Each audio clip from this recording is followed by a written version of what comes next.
The Belfast-born comedian Frank Carson. Coming out of Euston Station 3 days ago, it's pissing down the rain. And there's a fella sitting there with a cap between his knees and a big sign, Falklands War Victim. And there's a man willing to risk his life for his country.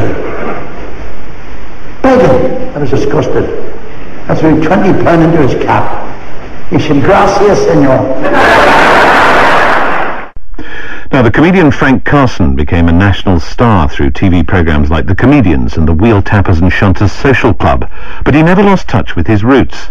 Frank was born in Belfast. He left school at the age of 14 with no qualifications, working first as an apprentice electrician and then as a plasterer. But in his spare time, he was developing a comedy act which took him to the mainland and the working men's club circuit. From Belfast, the broadcaster William Crawley has this tribute. There was no point preparing for an interview with Frank Carson. Some interviewers managed to get a first question in before he started speaking. Very few made it to a second. The interviewer's job, Frank thought, was to laugh. And it wasn't forced laughter. He just left you with nowhere else to go. It was the same with audiences. Other comedians might pause after a well-delivered one-liner and allow the audience a chance to respond, or at least to breathe. Not Frank. The gags came thick and fast, as if he wanted to pummel you into laughter. He was relentless. In fact, he didn't need an audience to laugh. He provided his own laughter track with every joke. He was never crude, but he had a filthy laugh. His enjoyment of laughter for its own sake was so genuine, so innocent, that you couldn't help but join him. And when he thought you really did need a break, he'd deploy one of his signature catchphrases. "It's a cracker," or "it's the way I tell him." We have a burst pipe. I live in Blackpool. We have a burst pipe in our house last week. And with yellow pages, John O'Hanlon, plumber, 24 hours. 11:30 on a Friday night. I think, no chance. I rings up. He came out in half an hour. I said, "Up there, Mr. O'Hanlon." Went up an hour there to see how I was doing. The bloody place was flooded. I said, "A lot of you been a plumber." He said, 24 hours. I've heard others, even experienced comedians, try to do some of his material and fail. Not because the gags were complicated, they never were, but because at least half of Frank Carson's act was his face, his body, and his voice. That unvarnished Belfast accent, the dishevelled hair, those thick-rimmed glasses that doubled as a prop when necessary, and his stocky frame squeezed unceremoniously into a sometimes ill-fitting suit.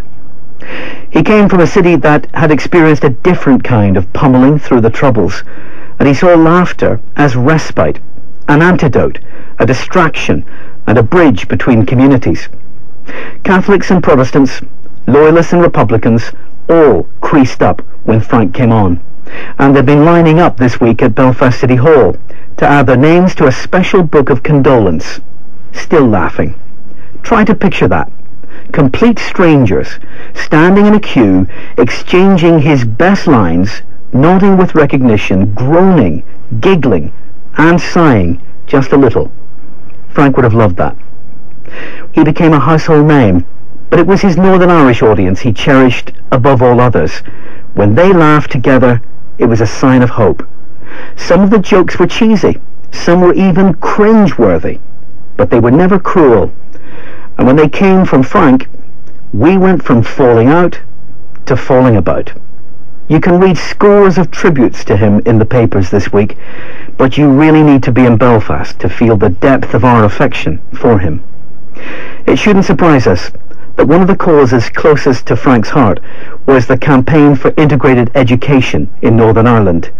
He gave his time, his money, and brought his many friends from show business to make the case for building a shared future for children in a society where people still lead segregated lives. Frank's first audience wasn't a comedy club. It was St. Patrick's Parish Church in North Belfast, where he was a choir boy. He remained a devout Catholic all his life, and the accolade he most cherished came in 1987, when Pope John Paul II awarded him a papal knighthood for his tireless commitment to charity. He was given a private audience lasting 17 minutes, I can only suppose that the Vatican planned a 5-minute audience, but they couldn't get Frank to stop talking. You know what I love on the headstone? I want my face in it, smiling. Frank Carson, comedian, born, died, with a question mark. And then right at the bottom, rest in peace. And then underneath that, so will we. Frank Carson, who's died aged 85.